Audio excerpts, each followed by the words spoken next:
திருவண்ணாமலை அருணாச்சலேஸ்வரர் கோவிலில் உள்ள இடுக்கு பிள்ளையார் கோவில் குகை இடுக்கில் சிக்கி ஆந்திர பக்தர் உயிரிழந்த சம்பவம் சோகத்தை ஏற்படுத்தியுள்ளது.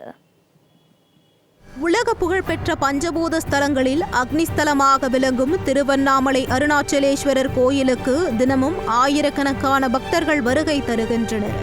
14 கிலோமீட்டர் நீளமுள்ள கிரிவல பாதையில் அமைந்துள்ள அஷ்டலிங்கங்கள், ஆசிரமங்கள் மற்றும் சிறப்பு வாய்ந்த ஆலயங்களை வழிபடும் பக்தர்கள் இடுக்கு பிள்ளையார் கோவிலிலும் தரிசனம் செய்வது வழக்கம்.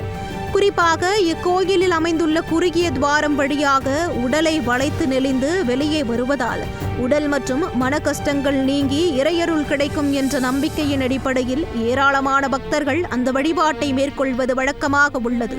இந்த நிலையில் ஆந்திர மாநிலம் ராஜமுந்திரி பகுதியைச் சேர்ந்த 36 வயதான மணிக்குமார் கடந்த 24ஆம் தேதி இரவு திருவண்ணாமலையில் கிரிவலம் மேற்கொண்ட போது இடுக்கு பிள்ளையார் கோயிலில் தரிசனம் செய்துள்ளார். பின்னர் அங்குள்ள துவாரம் வழியாக உள்ளே சென்று உடல் பருமனால் வெளியே வர முடியாமல் தவித்ததாக கூறப்படுகிறது.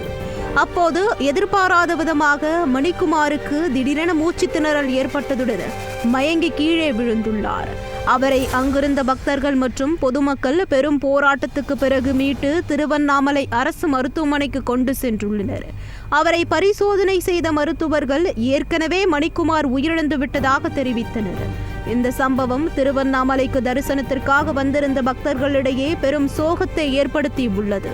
தினமும் ஆயிரக்கணக்கான பக்தர்கள் தரிசனம் செய்யும் இடுக்கு பிள்ளையார் கோயிலில் பாதுகாப்பு மற்றும் கூட்ட நெரிசலை கட்டுப்படுத்த நிரந்தர அதிகாரியை நியமித்து உரிய பாதுகாப்பு ஏற்பாடுகளை கோவில் நிர்வாகம் மேற்கொள்ள வேண்டும் என பக்தர்கள் கோரிக்கை விடுத்துள்ளனர்.